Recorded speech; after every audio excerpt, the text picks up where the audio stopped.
Сәлем достар, бүгін біз чүпәрәні подливмен пісіретін боламыз. Сол үшін де менің арнама тіркеліп, лайк басуды ұмытпаңыздар. Бұл чүпәрәні дайындау үшін бізге 1,5 килограмм фарш керек болады. Бір жұмыртқаны салып, қаттылау етіп, қамыр дайындап аламыз. Негізінен чүпәраның қамыры тұздылау және қаттылау болғаны дұрыс болады.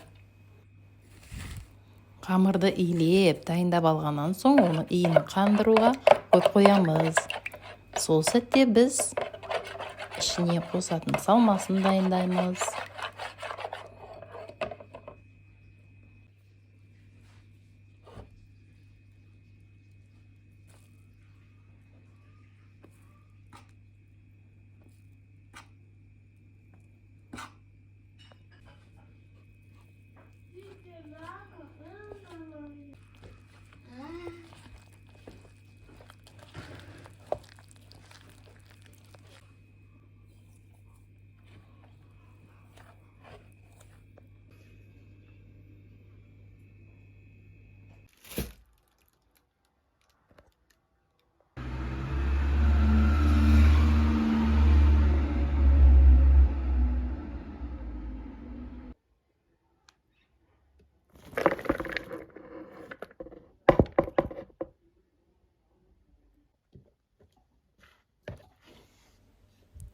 Фарштың үстіне 5 пиязды турап, оған бұрышты, қара бұрышты қосып, және тұзды қосып, жақсылап араластырамыз.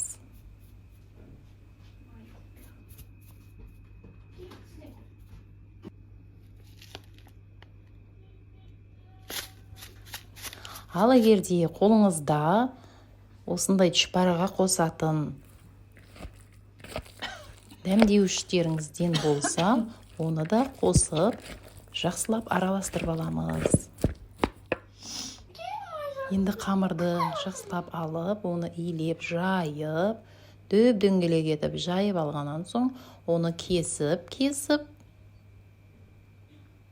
5 сантиметр етіп кесіп алғаннан соң, оған біз фаршты салып, дайын болған фаршымызды салып, түйеміз, қалауыңызша түйесіз.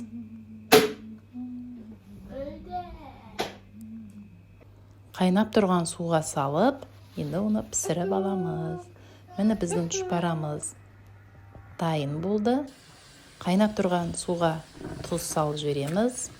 Одан кейін оны чүпәраны саламыз. Одан кейін барып оны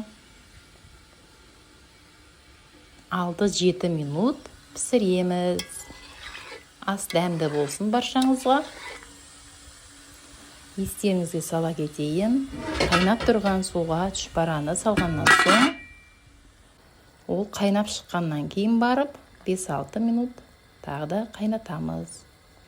Сол уақытта тұздың дәмін көріп, егер тұзы кем болса, оған тұз салып жібересіздер. Ал егер кем емес дұрыс болса, салмайсыздар.